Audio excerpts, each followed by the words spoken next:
हाँ, जैसे ममता ममता बनर्जी नहीं, अम्बा अम्बा रुम्बा रंबा गुम्बा गुम्बा हो गया ना उनका डम्बा डम्बा।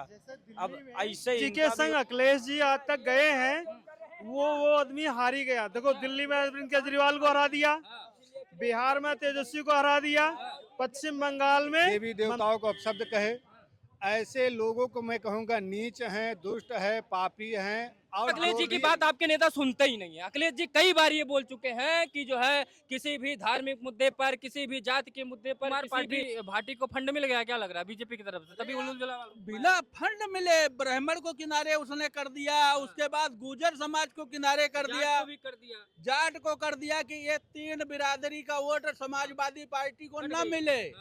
इन्फ्लुएंसर ही उनको ले डूबेंगे। अखिलेश यादव के मीडिया सेंटर में जो कुछ इन्फ्लुएंसर है वही ले डूबेंगे उनको। दिन भर पोगा पंडित पोगा। क्या लग रहा है आपको? नमाज भी नहीं पढ़ने देंगे और इधर ब्राह्मणों ने भी उनका नुकसान कर दिया अखिलेश यादव का। क्या लग रहा है कि इस बार जो 27 में वापसी बिल्कुल नहीं होगी क्या अखिलेश यादव को? उनके नेता ही उनको हरा देंगे। हाँ, जैसे 2 बार हारे, इस बार भी हारेंगे, क्योंकि पूरी तैयारी बन चुकी है। 2027 में Baba is back, Baba is back back. अच्छा। और ऐसे बैक करेंगे कि जितने भी पीछे लगे हुए हैं ना बाबा के, वो बैक हो जाएंगे। बैक मतलब चले जाएंगे, वो अपने अपने कह रहे थे मठ में भेजने की बात कर रहे थे, खुद ही देखना आश्रम ढूंढते फिरेंगे। बाबा कहाँ लाओ, दर्शन कर ले एक बार, लास्ट बार दर्शन हो जाएंगे। तो सपाई तो कहते हैं कि बाबा जी को मठ भेज देंगे अब की बार, जितने भी समाजवादी पार्टी के लोग हैं, और तुम कह रहे हो कि हम उनको आश्रम में भेज देंगे। भाई कैसे संभव होगा? भाई संभव होगा नहीं, हो चुका है संभव, संभव हो चुका है। बस हमें आपको 2027 का वो दिन देखना है जिस दिन फिर से योगी महाराज कहेंगे, मैं योगी आदित्यनाथ शपथ लेता हूँ आज से फिर वही हाँ, शपथ दिलाने के लिए माला भी पहनाएंगे। हाँ, जैसे ममता बनर्जी नहीं, अम्बा अम्बा रुम्बा रंबा गुम्बा गुम्बा हो गया ना उनका डम्बा डम्बा। अब ऐसे ही इनका भी होगा, चलते चलते भूल जाएंगे रास्ता। आप क्या कह रहे हैं भैया? इसमें तो एक भैया आप इनसे भी पूछ ले, क्या लग रहा है इस बार? कि मैं वही सवाल करूंगा कि क्या अखिलेश यादव जी को बीजेपी से कम अपने ही पाले हुए कुछ नेताओं से ज्यादा खतरा? देखिए भैया, अखिलेश यादव जी जो हैं सत्ता में आने का सपना बेचारे 2012 से देख रहे हैं, लेकिन दिक्कत है कि आ नहीं पा रहे हैं। 17 तक थी सरकार उनकी, सपना क्या देख रहे हैं? 12 से 17 में 2017 से सपना देख रहे हैं, आ नहीं पा रहे हैं, लेकिन ना अभी आने वाले भी नहीं है।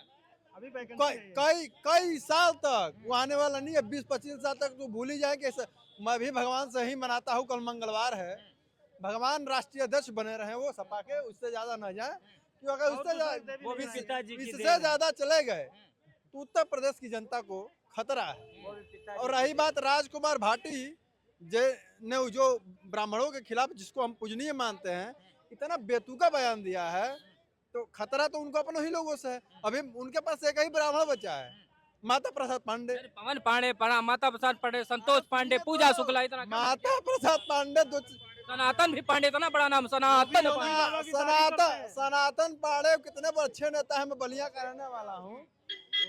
सुनिए, माता प्रसाद पांडे बहुत जल्द साथ छोड़ के जाने वाले हैं। ओम प्रकाश सिंह, गाजीपुर वाले ओम प्रकाश सिंह बहुत जल्द बीजेपी में शामिल होने वाले हैं, उनको रोक ले।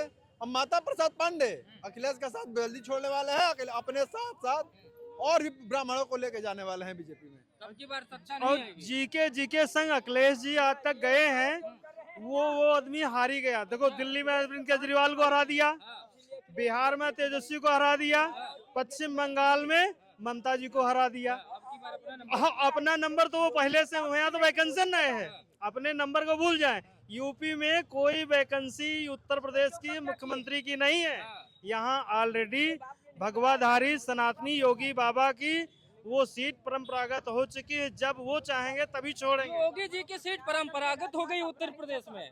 योगी जी जब तक चाहेंगे तब तक मुख्यमंत्री रहेंगे, कौन है उनको हटाने वाला? क्योंकि अखिलेश यादव जी को हराने वाले उनके ही नेता हैं। ऐसे स्वामी प्रसाद ने हरा दिया 2022 में, 2027 में इनको भाटी हराएंगे। देखिए, भाटी हराएंगे या नहीं हराएंगे ये चर्चा का विषय तो बहुत जरूरी है। बहरहाल जो भाटी जी ने वक्तव्य दिया, जो सोशल मीडिया पे बहुत ज़्यादा वायरल है, ब्राह्मण समाज के ऊपर कटाक्ष किया, तो मैं उस पर अपनी राय रखूंगा। और मैं शिवम चतुर्वेदी अपने ब्राह्मण समाज से होने के नाते मैं सभी बंधुओं से, आपसे भी, आपको मैं जानता हूं कि आप प्रखर होकर अपना वक्तव्य रखते हैं, तो आपसे भी निवेदन, आपके चैनल के माध्यम से निवेदन करूंगा कि समाज हर एक वो तमाम बिंदुओं पे गौर रखे और टिप्पणी करे और सड़कों पे उतरना शुरू करे, अन्यथा आप समाप्त ही नहीं होंगे। आप जैसे जीवित मृत्यु को प्राप्त कर जाएंगे। जीवित मृत्यु मतलब समझ रहे हैं, शरीर में जान होगा, आप बोल नहीं पाएंगे, आंखें होंगी, आप देखकर कुछ उस पर कर नहीं पाएंगे। इन आंखों का मतलब होता है, जब आप कुछ घटनाएं देखें, क्रिया प्रतिक्रिया करें, तो आंखों का महत्व होता है। और आप ऐसे निर्जीव शरीर लेकर आप खड़े रहेंगे तो महत्व खत्म है। तो ब्राह्मण समाज उत्तर प्रदेश की राजनीति में सक्रिय इसलिए होता था कि भाई वो हर एक जात विशेष से सामंजस्य बनाए रखा करता था, वो चुनौतियां स्वीकार करता था। वो सरकार, जैसे सरकार, कुछ ब्राह्मण सरकार के सत्ता में है तो कुछ ब्राह्मण सरकार के साथ विपक्ष में बैठे रहते हैं, तो राजनीति को बरकरार बैलेंस रखती थी। आज क्या दशा है, समाज में अस्थिरता है, समाज का नेतृत्व नहीं है, ब्राह्मण समाज के नेता नहीं है, या संगठन अच्छे से काम नहीं कर पा रहे हैं, इसीलिए एक छत्र राज्य चल रहा है। मैं नहीं कह रहा हूं कि किसी का राज में दोष है, मगर विपक्ष का मजबूत होना भी लोकतांत्रिक देश के लिए ऐसे कैसे विपक्ष मजबूत होगा कि वो एक तरफ जोड़ने की बात होती है तो उनके नेता ऐसे ऐसे कोई, ठीक है आप नास्तिक हैं भाटी जी, मैं समझता हूँ आप नास्तिक हैं, आप कहते हैं कि मैं नहीं मानता हूँ भगवान को, तो ठीक है आप किसी को ना मानिए, ना आप कुरान को मानिए, ना आप बाइबल को मानिए, जैसे आप गीता और रामायण को नहीं मानते हैं वैसे आप कुरान को भी मत मानिए, तब तो मैं आपको समझूं। आप कहते हो कि कुरान जो है एक धार्मिक ग्रंथ है, एक महान ग्रंथ है, बाइबल एक धार्मिक और महान ग्रंथ है, दुश्मनी आपको हिंदुओं से ही है, कैसे नास्तिक हुए? कहीं ना कहीं आप समाज को तोड़ने और विभेद करने की बात करते हैं, कैसे समाजवादी पार्टी को जिताएंगे? तो फिर सही हो जाएगा, हराने वाले यही होंगे अखिलेश यादव को। देखिए, जो जात की बात करे, जो धर्म पे वार करे, किसी भी धर्म पे हो, देवी देवताओं को अपशब्द कहे, ऐसे लोगों को मैं कहूँगा नीच हैं, दुष्ट है, पापी हैं, और जो भी आप अनैतिक शब्दों से इनको नवाज सकते हैं, आप नवाज दीजिए। मेरे तरफ से, मेरे परिवार में वो संस्कार नहीं है कि मैं ऑन कैमरा इन प्रकार के शब्दों का प्रयोग करूं। राजनीति के तमाम मुद्दे हैं, बेरोजगारी है, महंगाई है, सड़क है, स्वास्थ्य है, शिक्षा है और तकनीकी है। अभी नया जेनजी के दौर में एआई आ गया है, तो ये सब मुद्दे लेकर जब आप लोगों के बीच में जाएंगे तो असहाय हो जाएंगे, मजबूर हो जाएंगे, अनपढ़ गंवार हैं, इन पे आपका विषय का पकड़ नहीं रहेगा। और मैं आपके चैनल पे बहुत पहले बोल चुका था कि जात एक जादू है।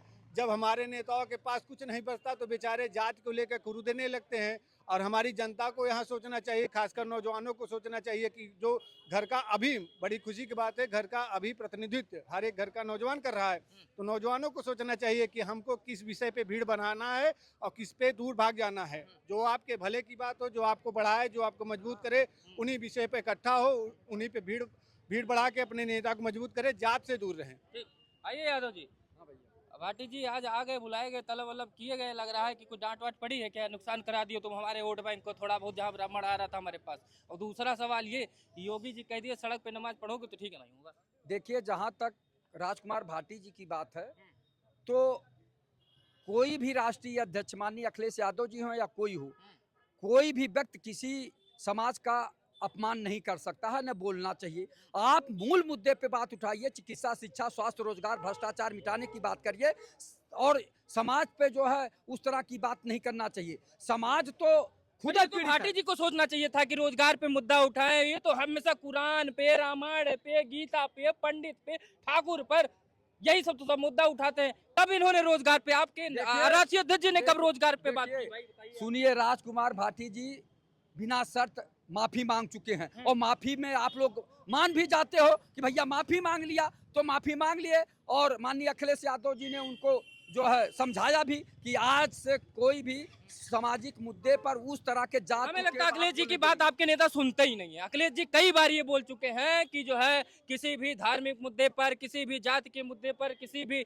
जातियों को लेकर आप बयान नहीं देंगे, लेकिन आए दिन आपके नेता कुछ ना कुछ तो बोलते रहते हैं। सुनते नहीं क्या बात? अखिलेश यादव जी की बात ही नहीं सुनते? नहीं सुनते हैं। अखिलेश यादव जी अब की बार सख्त लहजे में बोले हैं कि कोई भी इस तरह की बात न बोले कि जिससे समाज में जो है कटुता आए और दुख पहुंचे, उसको रोकने के लिए उन्होंने कहा है। और अब ऐसा लगता है कि सारे लोग जो है किसी भी समाज के ऊपर कोई टिप्पणी नहीं करेगा। और जो है यहाँ चिकित्सा, शिक्षा, स्वास्थ्य, रोजगार और भ्रष्टाचार मिटाने की बात होगी, महंगाई समाप्त करने की बात आने वाला होगी। समय बताएगा कितना समाजवादी पार्टी बात करती है, इनके नेता कब अपने मुंह पे ताला लगाते हैं। अखिलेश यादव जी इतने हल्के नेता हो गए कि बार बार कहना पड़ता है कि अपने नेताओं को कि भैया आप ऐसे ऐसे बयान मत दीजिए। उनके नेता कहते हैं हटिए आप, तो ऐसे जो है आपकी बात कौन सुनेगा। लग रहा है कि नेताओं की बात नहीं सुनते हैं क्या। देखो, अखिलेश यादव को अगर मुख्यमंत्री बनना है 2027 में, तो कोई भी जाति धर्म पे चाहे जितना बड़ा नेता समाजवादी पार्टी का अगर टिप्पणी कर रहा है, तो अखिलेश यादव को एक्शन ले करके तुरंत पार्टी से निकाल देना पड़ेगा। नहीं तो भाजपा इतनी चालाक पार्टी है कि ऐसा फंड दे करके नेताओं को ऐसा बात बुलवा दे रही है। राजकुमार पार्टी भाटी को फंड मिल गया क्या लग रहा है बीजेपी की तरफ से, तभी उल्लू जला बिना फंड मिले ब्राह्मण को किनारे उसने कर दिया, उसके बाद गुर्जर समाज को किनारे कर दिया, भी कर दिया। जाट को कर दिया कि ये 3 बिरादरी का वोट समाजवादी पार्टी को न मिले। इसमें मामूली फंड लिया है क्या। दादरी में इतनी बड़ी रैली वही शुरुआत किए थे, भाटी ही शुरुआत करे थे। अखिलेश यादव गए थे, पीडीए का नारा वहीं से लगा के आए, उन्हीं के नेता ही उनका पैर काट रहे हैं। तो जो ज्यादा खास होता है अखिलेश यादव का, उसी का बात तो जनता मानती है ना। और धोखा भी उसी से नहीं, उसी भारतीय जनता पार्टी बड़ी खिलाड़ी पार्टी, भारतीय जनता पार्टी इतनी खिलाड़ी है कि वो जानती है कि अगर इस आदमी से अगर हम कटाक्ष करवा देंगे, बुलवा देंगे बिरादरियों के खिलाफ, चाहे 200 लिए, 200 करोड़ लिए, चाहे 500 करोड़ लिए, ये एक बार अपने जबान से बोल दे, उसके बाद सब बिरादरी वो किनारे हो जाएगी और अखिलेश यादव का रास्ता जो है फंस जाएगा मुख्यमंत्री। वही सवाल मेरा था कि क्या अखिलेश यादव जी को बीजेपी से कम अपने नेताओं से ज्यादा खतरा है, वही नहीं चाहते कि मुख्यमंत्री बन पाएंगे।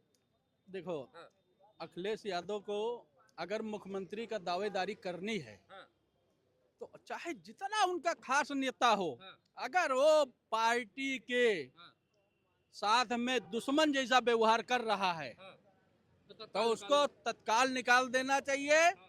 इनके एक दुश्मन और बैठे हुए हैं, अभी अखिलेश यादव पता ही नहीं है, जो पोगा पंडित वाला चला रहे हैं यादव जी। उनके इन्फ्लुएंसर ही उनको ले डूबेंगे। अखिलेश यादव के मीडिया सेंटर में जो कुछ इन्फ्लुएंसर है वही ले डूबेंगे उनको। दिन भर पोगा पंडित है फलाना 80-85 कैसे जिताएंगे। ये तो अखिलेश जी को समझना चाहिए और उन्हीं को सबसे खास बना के बगल में बैठाएं, जहाँ जाते हैं लेके जाते हैं, वही दिन भर ब्राह्मणों को गरियाते हैं, वही ठाकुरों को गरिवाते हैं और फिर उसके बाद कहेंगे यादव हमको वोट दे दो। कहाँ से वोट हम बता रहे हैं ना, जो ये पोगा पंडित वाला चलवा रहे हैं वो बताता है ना, जब वो बताता है कि अखिलेश यादव से हमारा वो है। ऐसे लोगों को इतना दूरी बना करके या तो इनको खुले मंच से एक कॉन्फ्रेंस करके कहना चाहिए कि इस आदमी से हमारा कोई लेना देना नहीं, ब्राह्मण समाज को जो करना इसके खिलाफ करिए। हाँ, तो सम्मान देते हैं उसको बुला के, क्या करेंगे। क्या राजकुमार भाटी जी आगे आजकल ब्राह्मणों को सबसे ज्यादा सॉफ्ट टारगेट बना दिया, लेकिन फंस जा रही समाजवादी पार्टी। क्यों? क्योंकि सबसे पहले चंद्रशेखर रावण थे, वो तो अब तो कहने लगे कि ब्राह्मण हमारा भाई है, ब्राह्मणों से हम सलाह लेकर काम करते हैं। ब्राह्मणों को उत्तर प्रदेश में सबसे ज्यादा टारगेट किया जा रहा है। इधर बीजेपी भी ब्राह्मणों के लिए सॉफ्ट हो गई है, मायावती जी भी सॉफ्ट हो चुकी है। लगभग पार्टियां सब ब्राह्मणों को लेकर कि हमको वोट दे दें, लेकिन अखिलेश यादव भी सोचे कि हमको इस बार ब्राह्मण वोट दे दे। लेकिन उनके यहाँ अंदर के 2-3 इन्फ्लुएंसर और 2-3 उनके जो है ऐसे ऐसे राजकुमार भाटी, लक्ष्मण यादव जैसे 2-3 और हैं इनके नमूने, जो दिन भर एक जाति को गरियाते रहते हैं। और अखिलेश यादव लगता है हम तो मुख्यमंत्री बन जाएंगे। देखिए, पहली चीज तो जो समाजवादी पार्टी के अंदर के नेता हैं, उनको डर है बाबा जी से। अच्छा, कि ऐसा ना हो कहीं बुलडोजर चल जाए। हाँ। तो भाई दुनिया ने ब्राह्मण को टारगेट किया है, सोचिए हम क्यों पीछे रहे। हम भी थोड़ा बहती गंगा में हाथ धो लेते हैं, लेकिन अभी उनको ये नहीं पता है जब भगवान परशुराम का फरसा उठा है तब तक सिर्फ विनाश हुआ। अरे कब उठेगा महाराज, इतना गाली कश्मीर से भगा दिए गए, हर जगह से तो भगा ही दिए। बस एक के रील्स में देख रहा हूँ, ब्राह्मण रील्स में बहुत आगे। फरसा उठ गया, फरसा उठ गया, फरसा उठ गया, करते तो कुछ नहीं हो, फरसा उठाते रहे। ये बताइए, तो ब्राह्मण, एक मिनट रुकिए, ब्राह्मण को शांत क्यों कहा गया? इसीलिए शांत कहा गया है ना कि वो परम ज्ञानी, उसको क्यों बोला गया है? कश्मीर से भगा दिए गए। अरे तो भैया ये बताइए, जब आप स्वयं नहीं जागेंगे तो आप दुनिया को दोष क्यों देंगे? यहाँ से कुछ लोग आपको यूरोसिया भेज ही रहे हैं। अरे यूरेशिया नहीं, हमको आपको अभी लिखित दे दे, कुछ समय आएगा, साल 2 साल और रुक जाइए, साल 2 साल बाद ये हिंदुस्तान में जितने ये ब्राह्मण है ना, सबको बांग्लादेश ना भेजा गया तो जो कहिएगा वो मैं हार जाऊंगा। चलिए, ये तो आगे तो दर्शकों आप देख रहे थे कि मैं बात कर रहा था समाजवादी पार्टी और भारतीय जनता पार्टी को लेकर। क्या वास्तव में बीजेपी से खतरा अखिलेश यादव जी को कम है? सबसे ज्यादा खतरा अपने आंतरिक नेताओं से, कुछ अपने यूट्यूबरों से है, जो समाजवादी पार्टी को नहीं चाहते हैं कि वोट मिले और ये सत्ता में वापसी करें। क्यों मैं ऐसा कह रहा हूँ?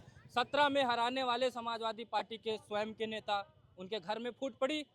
2022 में हराने वाले सबसे बड़े नेता स्वामी प्रसाद मौर्य हराकर भाग गए, अपनी खुद की पार्टी बना लिए। इस बार अगला नंबर लगा के बैठे हैं राजकुमार भाटी, और उनके 2-3-4 इन्फ्लुएंसर जो अखिलेश यादव के दाएं बाएं बैठते हैं। वो खुद नहीं चाहते हैं कि अखिलेश यादव जी मुख्यमंत्री बने, ये विपक्ष में बैठे हैं कि विपक्ष में भी बढ़िया काम कर रहे हैं। बाकी आप जनता समझदार है। देखते रहिए नेशनल अयोध्या। नमस्कार।